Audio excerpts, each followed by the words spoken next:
کہتے ہیں کہ میں گھر میں کوئی کام کرانا تھا، کام ہوتے ہیں نا چھوٹے موٹے گھر میں، تو فرماتے ہیں میں مزدور لینے گیا بغداد میں، چوکوں پہ مزدور ساری عمر کا مزدور ہی ہے نا بیچارہ، امیر تو امیر تر ہوتا جا رہا ہے اور غریب تر ہو. ہمارے تو پیر بھی لوگوں کو کہہ رہے ہیں فقیر ہو جاؤ، خود امیر ہوتے جاتے، خود روز بروز امیر ہو رہے ہیں، دنیا کو کہہ رہے ہیں فقیر ہو جاؤ. تم بھی تو تھوڑا فقر اختیار کرو نا بھائی، جو درس دے رہے ہو. الا ماشاء اللہ، سب کی بات نہیں کرتا.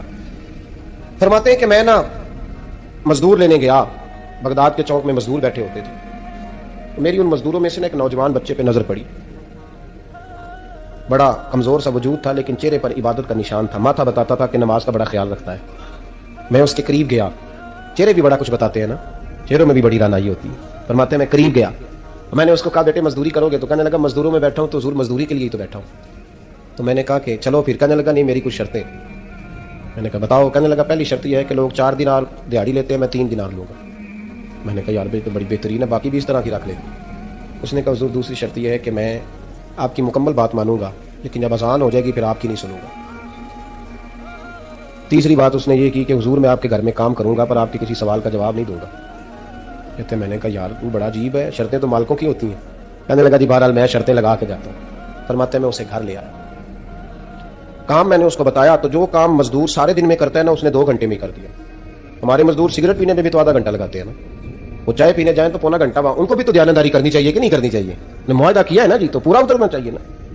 کہتے 2 گھنٹے میں. اب کام جب بندہ شروع کراتا ہے تو کام اور نکل آتا ہے. کہتے کام میں نے اس کو اور بتا دیا، وہ کرنے لگا. اس نے مٹی نکال کے رکھی تھی باہر رستے میں، تو اذان ہو گئی زور کی.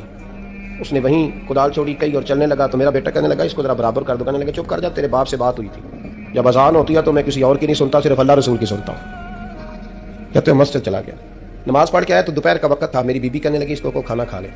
کہتے ہم نے کہا کھانا کھا لو. تو کہنے لگا میں نے روزہ رکھا ہوا، رمضان بھی نہیں تھا، نفلی روزہ رکھا ہوا. فرماتے ہیں شام ہوئی، میں نے 3 دینار دیے. تو میں نے کہا تیرا نام کیا ہے؟ کہنے لگا میں نے آپ سے کہا تھا میں کسی سوال کا جواب نہیں دوں گا. تو وہ چلا گیا. اگلے دن میں پھر لینے گیا اسے، کام کچھ اور نکل آئے. تو لوگوں نے بتایا وہ صرف ہفتے والے دن آتا ہے. میں نے کہا کیوں؟ کہنے لگا جی وہ کہتا ہے میرا ہفتے کا خرچہ 3 دینار ہے، جب 3 دینار کما لیتا ہوں تو باقی سارا ٹائم اللہ رسول کی ذکر میں گزار دیا کرتا ہوں. فرماتے ہیں جی اگلے ہفتے میں پھر لینے گیا. میں نے پورا ہفتہ انتظار کیا کہ کام اسی سے کرانا ہے. میں جب گیا تو میں نے کہا چلو. کہنے لگا میری شرطیں یاد ہے نا؟ اور میں نے کہا یاد ہے بھائی ساتھ چل. فرماتے ہیں کام کرایا. 2-3 ہفتے وہ آتا رہا. ایک ہفتے میں گیا تو لوگوں نے کہا حضور آج نہیں آیا. کیوں؟ کہنے لگے بیمار ہو گئے. کہاں گھر ہے؟ کہنے لگے بغداد کے قبرستان کے پیچھے جو کچی آبادی ہے اس میں رہتا ہے. فرماتے ہیں میں گیا، دروازے پہ دستک دی تو کہنے لگا حضور آپ ہیں؟ دروازہ کھلا ہے آ جائیے. فرماتے ہیں میں اندر گیا تو میں نے کہا تمہیں کیسے پتا چلا میں آیا ہوں؟ کہنے لگا حضور اللہ والے ہو آپ نہیں آنا تھا، ورنہ امیر تو غریبوں کا پتہ لینے کوئی نہیں آتے. کہتے میں قریب گیا تو کہنے لگا میں آپ کا انتظار کر رہا تھا، تیز بخار ہے، تپ رہا. جیب سے کچھ پیسے نکالے. کہنے لگا یہ پیسے رکھنے. ایک انگوٹھی نکالی. کہنے لگا حضور آج رات کو میرا انتقال ہو جائے گا، ان پیسوں کا کفن خرید کے صبح جنازہ پڑھ کے مجھے دفن کر دینا، اور جب دفن کرو تو یہ انگوٹھی لے کے عصر کے بعد ہارون رشید کے پاس جانا. آپ اسے کہنا میں نے ملنا ہے پر وہ آپ کو ٹائم نہیں دے گا. آپ اس کو آواز دیجیے گا کہ تیری ایک امانت ہے میرے پاس. پھر وہ آپ سے ملے گا تو انگوٹھی دے دیں، پھر آپ میری طرف سے فارغ ہیں. حضرت فرمانے لگے تیرا نام؟ اور کہنے لگا حضور وقت تھوڑا ہے، آج رات میں نے جانا ہے، بڑی لمبی معافی مانگنی ہے رب کریم سے، اگر مناسب سمجھے تو مجھے اپنے رب سے تنہائی کرنے دیں. فرماتے ہیں میں آ گیا اور اس کی باتوں نے مجھے ساری رات سونے نہیں دیا. فرماتے ہیں صبح بڑی مشکل سے سورج نکلا. میں گیا، دروازے پہ ہاتھ رکھا تو دروازہ کھلا ہوا تھا. اندر داخل ہوا تو خوشبوئیں میرا استقبال کر رہی تھی. جب چہرے سے کپڑا ہٹایا تو اس کا تو انتقال ہو چکا. ایسے جیسے کسی کا دیدار کر کے سویا. کہتے میں تو 2 آدمی لے گیا تھا جنازے پہ، پر پتہ نہیں دنیا کدھر سے آئی، کہاں سے. اکھاں جدو میٹیاں زمانہ مینو روے گا، اپنا تے اپنا بیگانہ مینو روے گا، اپنا تے اپنا. اور میاں صاحب نے کہا تھا بعد مرن دے مکھڑا میرا ہو جاوے جے تازہ، پھر سمجھ لینا محبوب میرے نے آن پڑیا جنازہ. اور کسی اردو کے شاعر نے کہا تھا میرے مرنے پہ ہر سو شور مچ جائے گا دیکھو گے. میرے مرنے پہ ہر سو شور مچ جائے گا دیکھو گے، کہنے الوداع سرکار خود تشریف لائیں گے. فرماتے ہیں میں تو 2 بندے لے گیا تھا پر پتہ نہیں مخلوق کہاں سے آئی. جنازہ پڑھا، دفن کیا. ہارون رشید کے پاس میں عصر کے بعد گیا. میں نے بلانا چاہا پر بادشاہ تھا، میری طرف دیکھا ہی نہیں. میں نے اس کو کہا تیری ایک امانت میرے پاس ہے. فرماتے ہیں مجھے کونے پہ لے گیا. کیا بات ہے؟ کمرے میں بلایا. میں نے انگوٹھی دی. ہارون رشید تو چیخے مارنے لگا. کہنے لگا انگوٹھی والا کہاں ہے؟ میں نے کہا وہ تو انتقال کر گیا. کہنے لگا مجھے قبر پہ لے چل. کہتے میں قبر پہ لایا تو وہ لیٹ گیا، تڑپ کے رونے لگا. میں نے کہا میرا کلیجہ پھٹ جائے گا، نہ اس نے کچھ بتایا نہ تو نے بتایا، یہ کون تھا؟ تو ہارون رشید کہنے لگا یہ میرا بیٹا تھا۔ میں نے کہا تیرا بیٹا اور مزدور؟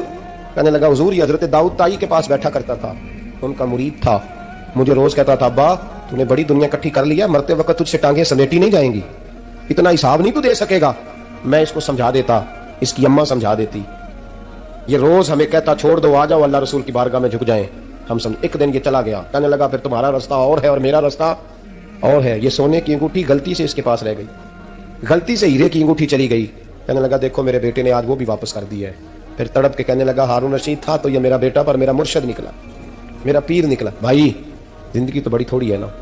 بابا صاحب نے کہا تھا اٹھ فریدا ستیا، اور داڑھی آ گیا پور، اگا نیڑے آ گئی، پچھا رہ گیا دور۔